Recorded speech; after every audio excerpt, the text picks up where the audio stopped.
Right, okay, so while it's preparing to go live, we can make a start.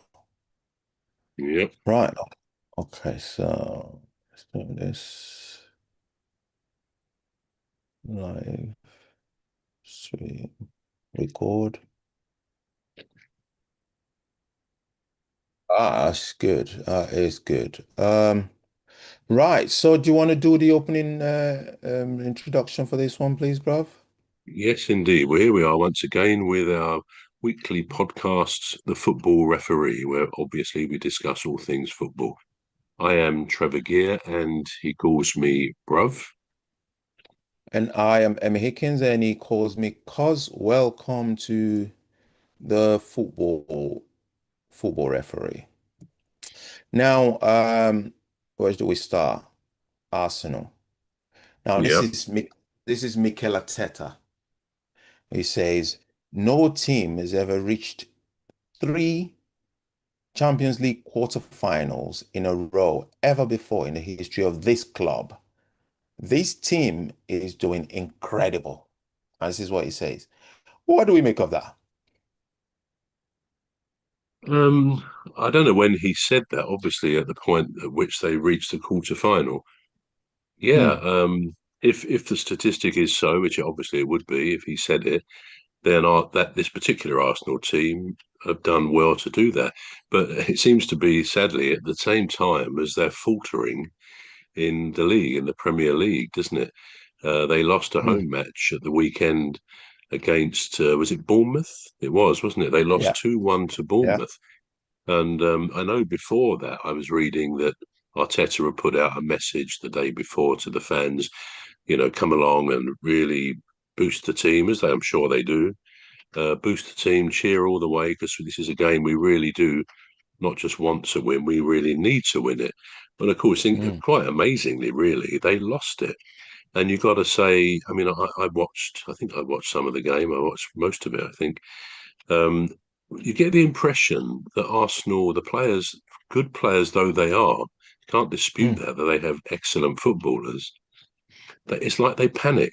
I think they've panicked, not least because they they were told, and they probably felt within themselves, we must win this home game. It's against, so we say, a lesser team. No disrespect to Bournemouth, they're doing pretty well this season again. When I Hmm. say lesser, I'm referring probably to 14 teams, 13 teams in the Premier League. Like my team, Palace, we are sort of lesser teams in terms of size and expectation and so on. So Bournemouth will be very much one of those games, a home game, that they mentally would have thought, yeah, we're going to get 3 points there, or at the very least, we'll get a point. So you can sort of imagine that's how players and managers would sort of look at that. And it was like Arteta was just reminding everybody, come on, we've got to win this game. So it's a very hard thing to explain the fact that Arsenal, almost season after season, get to the end of the year points, and then in the new year, they start to fade. And there has to be perhaps stuff we don't fully understand, the psychology of this. But Hmm. because it's happened maybe two or three times in the last few years, last 4 or 5 years, that Hmm. they've been a different team almost after the mid season. There has to be something that's causing that, and I don't think it's they don't become bad players. They don't lose their ability. It's probably again the old thing, confidence. Somehow there's a perception within the team, a corporate thing almost, of a panic. Oh, we've got to win this game. And of course, the more you desperately want something in life, sometimes the harder it Yeah. becomes to get it. So, if a football team, if they feel that the confidence is ebbing away a bit, then yeah, they're going to go and lose the match. Now they play tonight, don't they, in the Champions League? I Yeah. think is it Sporting Lisbon? I think it is. They're playing, and they are 1-0 up from the first. Is it 1? Yeah, first leg. I think From the first leg, yeah. they yeah, and I think it is at Arsenal tonight, isn't it? They played away last week, I believe.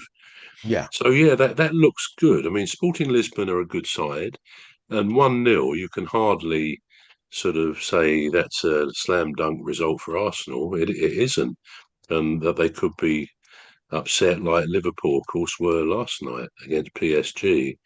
So Hmm. yeah, Arsenal. I think if they do win tonight and go through to the semis, that will be a great boost to their confidence because obviously I think Arteta and the team are desperate to win if not the Premier League, the Champions League, and vice versa. It will be appalling for them to be thinking we could lose out on both of those, having gone out of the cups and so on. Mm. So yeah, it's an interesting case with Arsenal. This, and I wouldn't venture to say what has happened. They have had injuries. I think Saka is still injured, and I think he's a very key player. And they have, I think, lost others. I can't remember the names, or I can't remember who else is injured, but they have suffered. I think Odegaard, for example, their captain, I believe he's injured again. So they're two key players there. And Eze, I think, has just come back. So I don't know whether he'll start the game tonight. So yeah, it's an interesting one. Are they going to end up winning anything or not? Time will Yeah, tell. yeah, yeah. It's frightening, isn't it? I find it really, I find it a bit apprehensive. I feel apprehensive for the whole Arsenal team and the manager, for instance, for saying, because they are that close, and yet they Mm, are not. Still, it doesn't feel like it's within reach for them. I don't know if yeah. I'm making sense because they've done so well. I mean, all right. So the last time I think it was about 4 episodes ago on this show, I said to you, I said, bro, what do you make of Arsenal? You said, well, they're probably going to win it. And now you wouldn't say that so confidently, would you? No, No, absolutely not. no, No, he wouldn't. And no. it is difficult to sort of think, why should that be happening? I mean, Mm, another question is, and it's one that we're not really speculating on, but if, with as far as the Premier League is concerned, I think it's more likely in Manchester City's favour now because they have got a game in hand, and that game in hand is against who? Crystal Palace. So we'll mm, give them a jolly good going over, I expect, or not. But that's a game in hand, and then they've got to play Arsenal. If they get the game in hand, they'd be 3 points behind, I believe. Manchester City behind Arsenal. They then got to play each other. So if Manchester City win that, it will become a matter of goal difference. And I can't remember the difference, but I don't think their respective goal differences are too wide. So if mm, Manchester City beat Arsenal when they play, that mm, could put them in the better position. So it is conceivable. It's conceivable, and I hope it doesn't happen that they win nothing. But the mm, question would then be, which some people have already voiced, would Arteta's job be at risk if they fail on mm, everything this season mm, again? Then would he be up for the chop? To answer my own question first, I don't think so. I think if he was really gutted, which he would be if he wins nothing, he might mm. decide to accept an offer from somewhere else because he feels, what more can I do? But I know we're venturing into hypothetical situations, and on Mm. balance, I think they will win one of those cups. I do think that. I hope so. I hope so. Because I have nothing in my mind against this guy. I like him. I like Mm. Arteta. The only thing is he's not consistent. That's the only thing that I don't understand about him. But anyway, right. So now here's a riddle. What would Sorry, be can the I just biggest? come back on your comment there? Just tell me why do you think Arteta's not consistent? What do you mean by that? Well, he's not consistent because if you was an Arsenal fan, right, what would you be thinking? That's a hypothetical question. You would be thinking it's deja vu. It's Yeah, deja vu all over again. That's what you'll be thinking. there you go. So Mm, to me, if we're saying he's consistent, it's on the negative side. It's not on the positive side. Because if it was positive, he would have at least won one.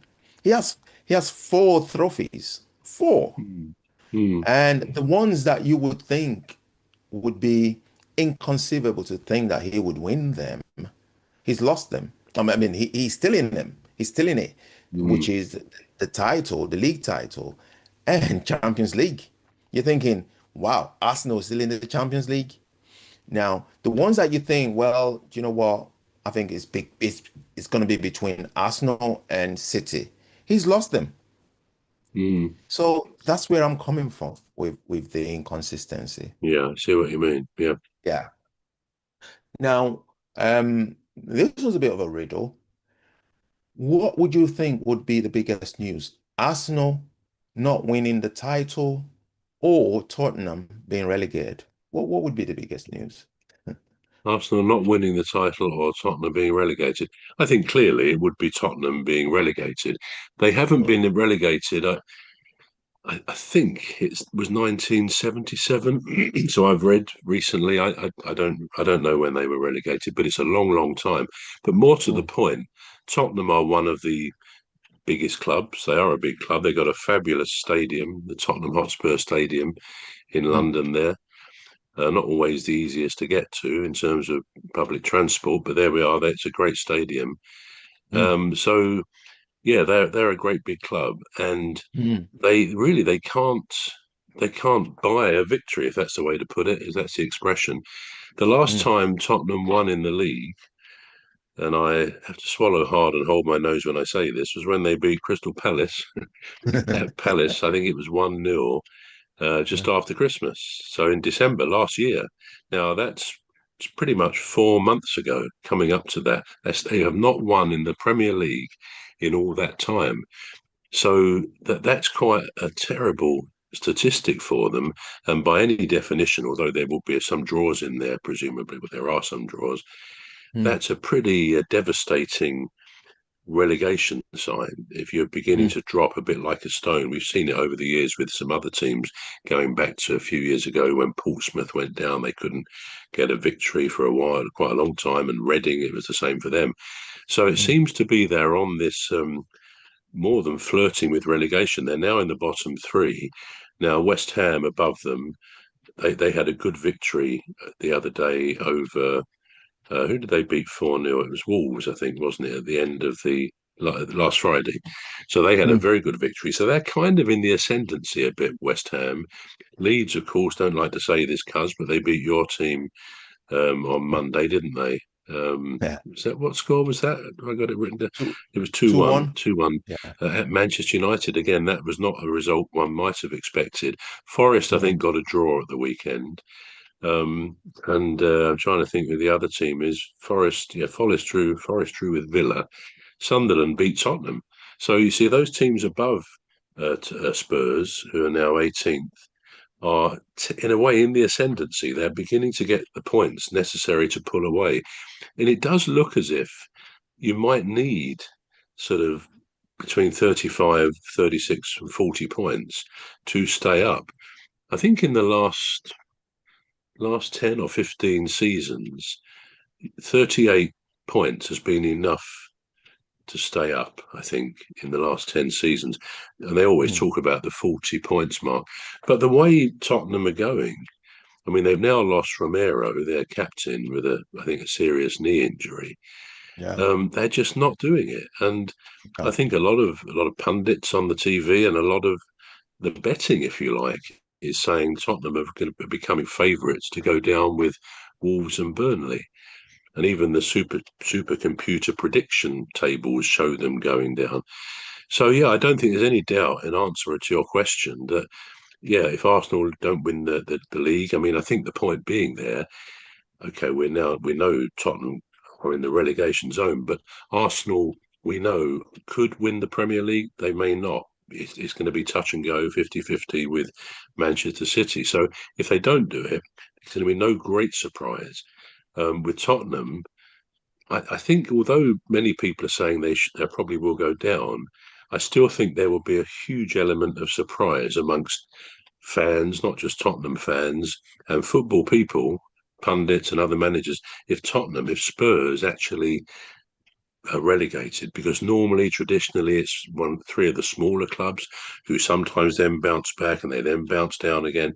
And it is a bit like that with the high jump to the Premier League level. So it would be big news, even now, and that they're in the bottom three.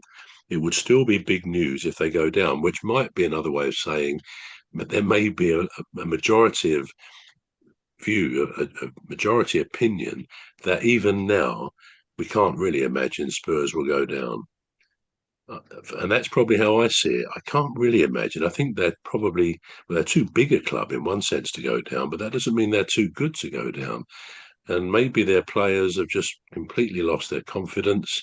They've lost some key players, and they've had a turbulent season since they won the Europa League last year, didn't they? And No, yeah. with Postecoglou at the same time having a terrible season. You know, they finished 17th last year, so they were 1 point, one place above the relegation zone. So you'd have thought a club with that experience would have kind of done everything to ensure that they built on the European win and had a better season, but they haven't. They took on Thomas Frank, who I think most people would say is a good manager. Maybe he didn't have enough time to make the transition from Brentford, a smaller club, to a big club in Tottenham. It doesn't make Mm, him a bad manager. Whether they should have stuck with him, who knows? If you don't get the results pretty quickly, you're out as far as the Premier mm, League is concerned. mm, And so they took on Igor Tudor, who lasted about 44 days. And then, of course, they've got rid of him too.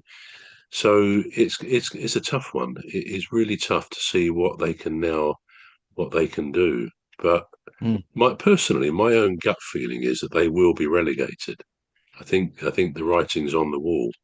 But I mm, don't want to see them relegated. I don't like to see any team relegated, really, for the fans. I mean, it's part of the game for these teams. But I know what it feels like as a Palace fan. A few years now since we were relegated, but it's a horrible feeling when you mm, suddenly go out of the top division. So I sympathise. And on the day that a team is technically relegated, mathematically, the camera, of course, on TV goes around the crowd, and you see tears at the end of the matches, and a real, people are wedded to their clubs, and when you know you're going to come out of that top incredible Premier League where your games are televised every weekend and you've got always on match of the day and all these things, suddenly you think, oh God, we're going to be going to quiet places in around the country which don't really even get televised. Not that mm, that's a reason not to get relegated, but yeah, it's a horrible thing to be relegated, and I have a lot of sympathy with fans who mm. go down.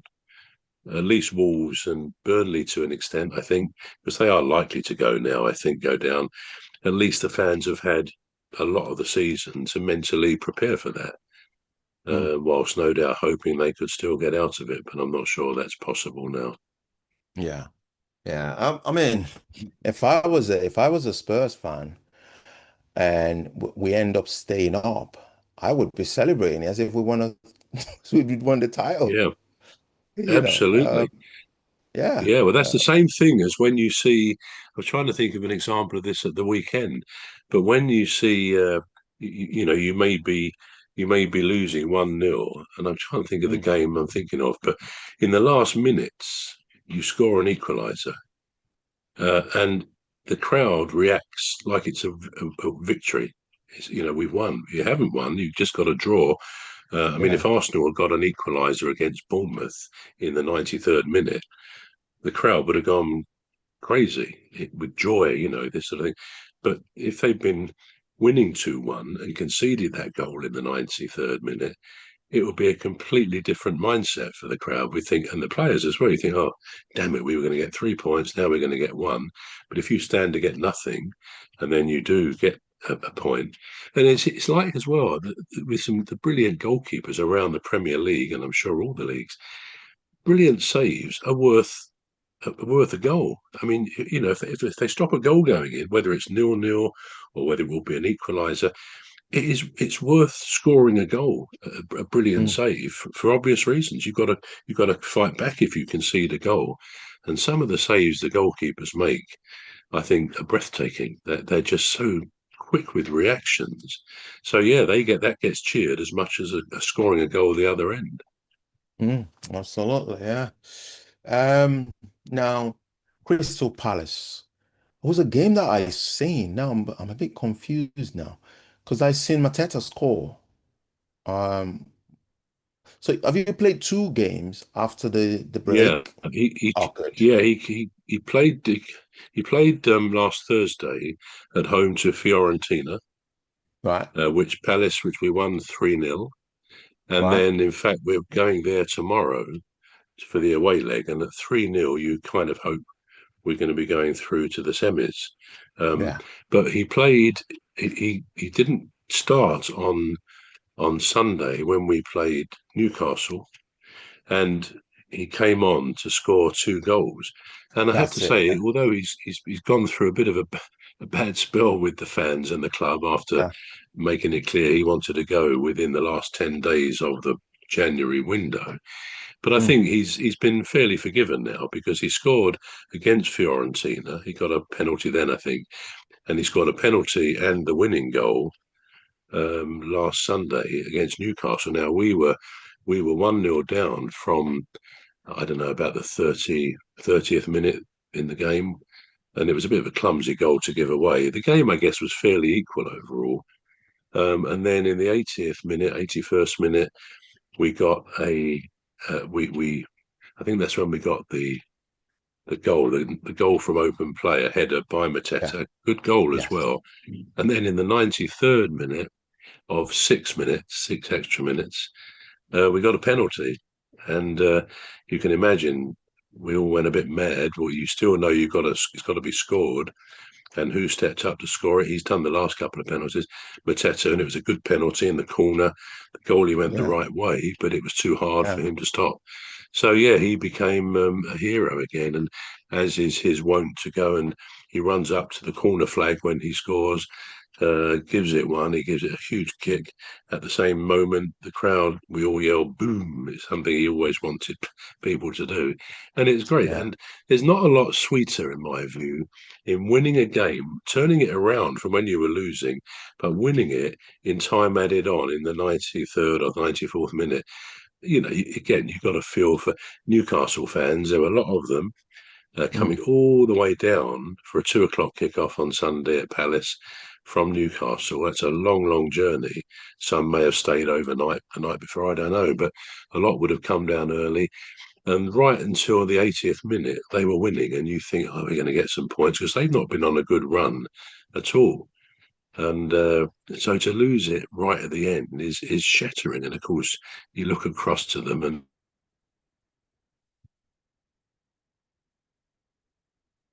despite the Liverpool fan, I would feel and do feel in that situation. So they had a long, long journey home, as did the team. I expect they flew back the team, but long, long journey home when you've lost the points, and it put us above Newcastle in the league, that victory. So yeah, it was a good day as a Palace fan. Very good day.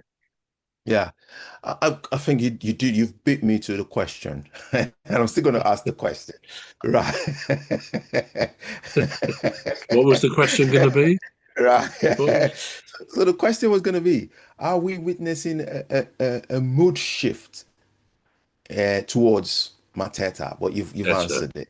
yeah, Yeah, I've yeah. answered it. There is Yeah, definitely. because I was watching the match, and when he scored it, the crowd went boom. I thought he's back. He's Yeah, he's back in back. favor. Absolutely. He's back Yeah, in favor it's with true. the supporters. So that's good.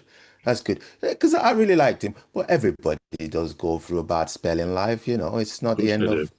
end of the world. But No, yeah, we hope that he keeps up scoring. I say, yeah, we hope that he keeps scoring. I was happy.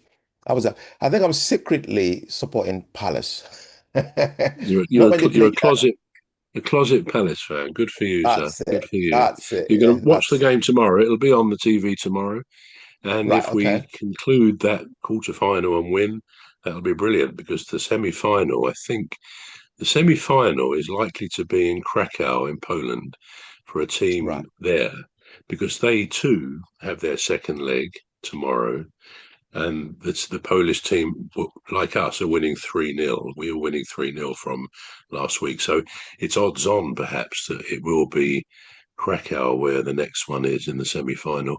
And then if we get to the final, it's in Leipzig in Germany. Yeah. Fingers Well, crossed. yeah. So I'm praying. I'm rooting for Palace. Right. So I know you did mention about United's loss to Leeds. Yeah. Um, Now, this is what it says. It says Leeds secured their first league win at Old Trafford since 1981. So that's Wow. how significant, yeah, 45 that's how, years. Wow. Yeah. yeah, that's how significant that win Incredible. is for Yeah. Leeds United since 1981. Now, And they are relative, just to say, would you treat them as a local derby almost? There's a lot of local rivalry because Leeds is quite close to Manchester, isn't it? it is Isn't quite, it? we don't, Yeah. yeah, yeah, it is. It is in a way, but we don't treat them as rivals. Rivals. No, Uh, no. we don't, yeah. Because don't forget, they're always, well, off and on, they've been in the, divisions rather than not divisions, champions. Uh, Yeah. so they've been Yeah. in championship in Championship. football. Yeah. So they've not really been at league level No, consistently for a long time. for a So long yeah, time. yeah. So Yeah. that's why we've never paid attention to them. Maybe we might start paying attention to them now. Well, I don't know. But yeah, we've never. Yeah. Now Bruno Fernandes. It says Bruno Fernandes with 6 games to go. So Bruno Fernandes really just 4 assists away from breaking the Premier League single season record. Yeah. 6 games left to do it. Do we think he'll do it? 4 assists, What? Bruno How many has Fernandes. he had so far? What has he got to All reach? right, yeah, I've got that somewhere. I think I think he's got 17. So he's 17. going to be going to sort of 2021. Yeah, Yeah, I mean, 6 games to go, did you say? Yeah, there are six, aren't there, for most teams, I six think. games. Yes. Is it six or Same for. five? It is six, isn't it? Well, I think they've Is it got they six. play 32 because they play They play 38, don't they? 32, yeah. So I think it's Yeah, so six 38 games. altogether into yeah. So Yeah. six Well, left I to mean, go. with someone like him, it's very possible. Obviously, you can't. No player can guarantee either to score himself or to create a goal, create an assist for someone. So it may or may not happen. But he's such a good player that I think there's more chance of him doing it than not Mm, doing it. And the other thing about Bruno is that I saw, I think, in the last few days, whereas in recent weeks there's been talk of him leaving in the summer and mm, going elsewhere, he seemed, from what I read the other day, to sort of squash that kind of rumor. And it's quite encouraging in one sense because he said, I don't really want to go, something like that. He said, because my family is very settled in Manchester and they love it there, which I find quite encouraging. Now, I think he's got 2 children. I'm not sure of their ages, but mm, if you think of some of the other children, if you like, of famous footballers here. I mean, I can't think of too many off the top of my head, but one, for example, was Peter Schmeichel, Manchester United's goalkeeper for many years. And mm, interestingly, he then eventually went to Manchester City, which was a strange move for someone to do. But of course, his son Casper Schmeichel was Leicester's goalkeeper for years. I think he's now in Scotland. I can't remember what team, whether it's Celtic or whoever, but he'd be a very good goalkeeper. But again, as English in so many ways as anybody else, his English is good because he brought up here. There's a very good Sky Sports commentator. Her name is Peen Muhlenstein. Now, her dad was one of Alex Ferguson's lieutenants, one of his coaching assistants for a mm. good few years in some of their sort of glory days, really, going back a few years now. So Peen would have been brought up. I think she's probably mid-20s, maybe a bit older than that.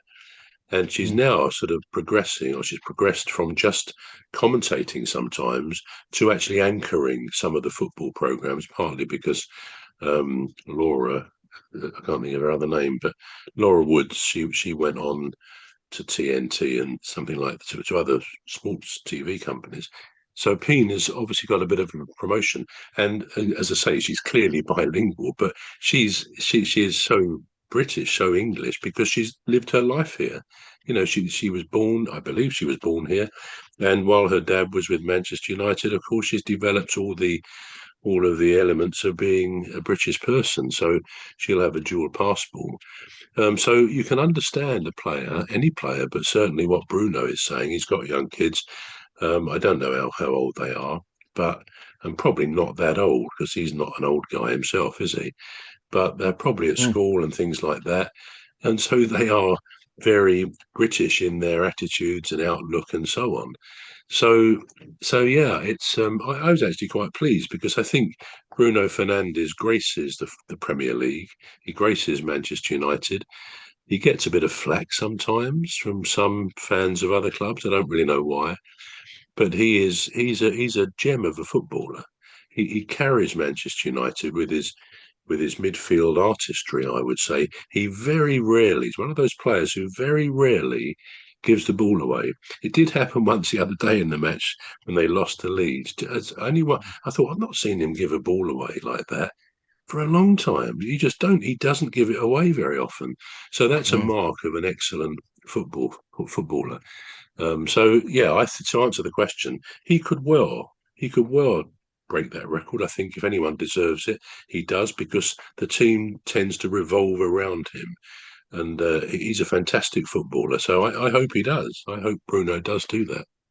Yeah, I hope it does. I quite like him actually. I like him now. I never used to. Didn't you? Why was that then? Well, it's not his fault. I think it was my fault because I sort of judged him on the results that we were getting under Amorim. And Mm, I thought he must be partly to blame for it. mm, But seeing him under Carrick is a different person in my eyes. I don't know why. Maybe I'm just being biased because I'm a Manchester United fan. It's easier to see if you're a fan of other yeah, team to see a good player. But true. if a fan of your team, you base it on the result because Yeah. these emotions cloud your thinking, and you can't think clearly. You think, well, we're losing. If it's that good, why aren't we winning? I So let think, me ask you a question then, Cuz, if I may. go on. Michael Carrick, generally, I think it's fair to say, has done pretty well, although Yeah, that result the other day doesn't help him. Do you think he'll be given the permanent job of manager at Man United? you must. You have to stop getting in my head because that was the next question I was going to ask. This is what happens when people get to know each other's way of thinking No, and all the that was the stuff, next. all our vibes coming across the I ether and the know. I cyberspace. was I We're was reading just each other's minds. we are. I was just building up to say, well, Carrick with the result, do we think he's going? But anyway, let me answer your question because you've asked it. Yeah, I kind of feared for him because these decision makers who's never been on the football pitch, they don't know how it works on a football pitch. Um, they're going to sit there in the office and think, well, the original plan was he's the interim manager, and so we still need a manager because Mm, there's something about somebody coming from the lower class to then occupy an upper class status with Carrick. He's within a the club, do you mean? Within the club yeah, itself, yeah. within the club itself because Yeah. he's been a player. He's never been involved in any decision making at the top Right. level of the club.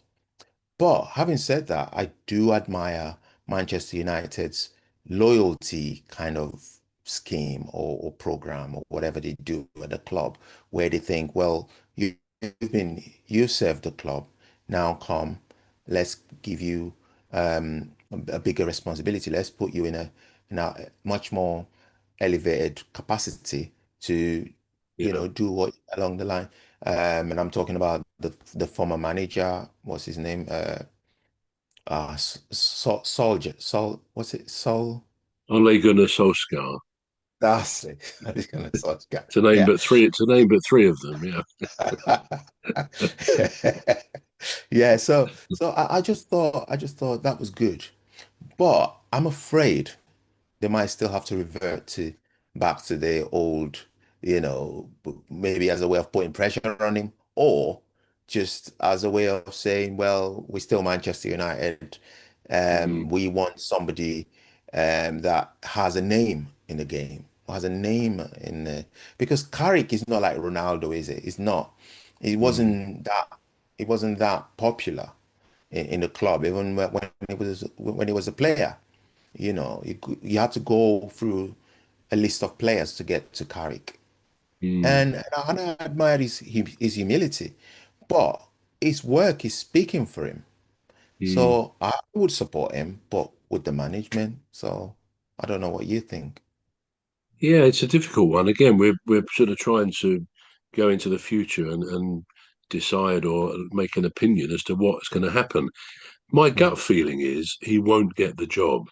If you right. go back a few weeks when he sort of was winning most of the games, if not all of them at one point, Yeah. and I remember watching Roy Keane after a few games, which he won every time, and he was asked the same question, and he said, "No, I don't think they should give him the job." And he went through a number of reasons, nothing personal against Michael Carrick. Indeed, Roy Keane praised him, but he said, "I think something you just touched on." He said, "I think they should go for a bigger name with an established CV in a serious league, around one of the serious leagues, perhaps in Europe." So yeah, and now because he's had one or two defeats and less than great performances, but we should still remember overall he has given them what you call a manager's bump by being there, and they've responded to him in a way that they've perhaps forgotten how to do to Andy Rim. Again, I think he was a good manager, and I think he's done well elsewhere, and he will do well. But somehow it doesn't always gel in certain situations. And it didn't seem to do that with him because the players almost came out of their shells when Carrick arrived there. Perhaps partly because he was a player from the past, so he knows the setup, he knows the gravity of the stadium, the crowd, the size of the club. He's got all that. And although a lot of the players there probably wouldn't have been playing when he was there, they still know he had a yeah, any ex-player of a big club is going to be a bit of a legend, aren't they? And so I think they responded to him and so on. I think again, it's very difficult to read him. Now you can see a lot of managers on the touchlines during games, like Oliver Glasner, Pep Guardiola, and they're going a bit mad. Fingers pointing everywhere and shouting, whistling at their players to get their attention, and you see a very visible passion, which is good. Then you get others like Nuno at West Ham, who I think is a very good manager, but he will stand there, and even when they scored one or more of their four goals last Friday, you think, well, cheer up, mate. Things are getting better, and it's nothing against him when they say that. But some people's faces don't always reflect what's inside. I mean, you can only, and then to be fair, when they did score, he does run up to his coaches, and they all hug and quite clearly are very overjoyed. So he does demonstrate that passion, but his I was going to say his resting bitch face. That's a horrible expression, but but I don't mean it like that at all. But Yeah. his poker face, his normal face, is actually a bit sad, and I think it probably is true of all of us at different times. If you took a snapshot of us when we're thinking seriously about something, we'd look a bit miserable, perhaps. But anyway, he doesn't always demonstrate what some of the other managers do. And to come to Carrick, I can't quite read. I can't quite read what I think in that department. Is he someone who has a go at the players if they're not doing well at half time? Does he sort of bully them a bit? Sometimes maybe a manager's got to do that. Or is his temperament a bit too placid? That's the other possibility there. And I think that matters. All managers have different ways of doing it. But I feel if I were a fan, I mean, I like Manchester United. I always have done. One of my brothers, Jeff, Mm. he's always, since we were kids, been a Manchester United fan, as a lot of people are around the country. They come from all over the place. So I've always liked them. And Mm. I just feel, obviously, Ferguson was the man. Anyone, even now, trying to follow what he achieved has got an impossible job, haven't they? Mm. Yeah, it's what it is. Right. So this is all we've got time for on the first segment of the football referee. We've the football referee. Join us as we transition to into the second segment of the football referee. With myself, Emmy Hickins, and he calls me Cos. And me, Trevor Gear, and he calls me bruv. So it's a goodbye from me. No, goodbye from me too. Can it Ah, not just can it not just continue then under the premium, or do we have oh to yeah, it stop? can't. It can actually, yeah. Do you think we should do it that way instead of the way In we're doing future, it? we could just carry it all the way through, couldn't we? It's up to Yeah, you. I mean, I absolutely. don't mind either way, but Absolutely. Yeah, I um, suppose we could just pause the recording or end the recording, then click on record again, and it would just yeah. carry on. Yeah. Well, Okay. Well, because we want you. Why do you need to stop it though? Is it because um, you like it being two separate segments? yeah, if it's too separate, yeah, because it's something that I'm still experimenting, Yeah. tweaking.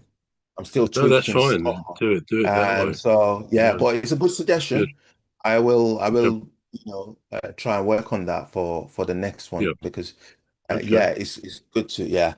Um, Funny enough, even though we've stopped the recording here, it's still streaming.